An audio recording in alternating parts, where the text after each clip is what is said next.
এইবার পুরো ঘটনাটা বলি। আফরান নিশো আর শাকিব খান এবার একসাথে সিনেমা করতে যাচ্ছেন। এটা কোনো গুজব না, একদম সত্যি খবর।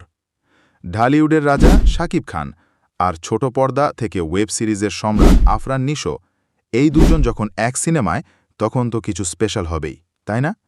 একটা নির্ভরযোগ্য সূত্র থেকে জানা গেছে, এই প্রজেক্টটা অনেক দিন ধরে লুকিয়ে রাখা হয়েছিল। কারণ সিনেমার আইডিয়াই এত শক্তিশালী যে প্রোডাকশন হাউস চেয়েছিল প্রথম ঘোষণাতেই বাংলা সিনেমা ইন্ডাস্ট্রিতে হইচই পড়ে যাক। এখনও সিনেমার নাম ঠিক হয়নি, তবে গল্পের যে অংশটা ফাঁস হয়েছে সেটা একদম গেম চেঞ্জার। গল্পটা দুই ভাইকে নিয়ে, একজন সাংবাদিক আর অন্যজন রাজনীতিবিদ।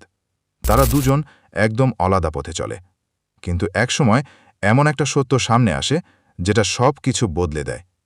তখন দুই ভাই একসাথে মিলে এক শত্রুর বিরুদ্ধে লড়াই করে। এই সিনেমার জন্য বাজেট রাখা হয়েছে স্ট্যান্ডার্ডের চেয়ে অনেক বেশি। লোকেশন হবে বাংলাদেশ ও বিদেশ মিলিয়ে। আর পরিচালক এমন একজন যিনি এর আগে দুই তারকাকে একসাথে নিয়ে কাজ করার সাহস দেখাননি কেউই। প্রোডাকশন টিমের কথায়, নিশো ভাইয়ের চোখে যে গভীরতা আর শাকিব খানের স্ক্রিন প্রেজেন্স, এই দুটো একসাথে ফেললে পর্দায় আগুন ধরে যাবে। শুটিং শুরু হতে পারে এই বছরের শেষ দিকে, এবং এটা হতে যাচ্ছে সেই সিনেমা যেটা বাংলা সিনেমাকে নিয়ে যেতে পারে এক অন্য উচ্চতায়।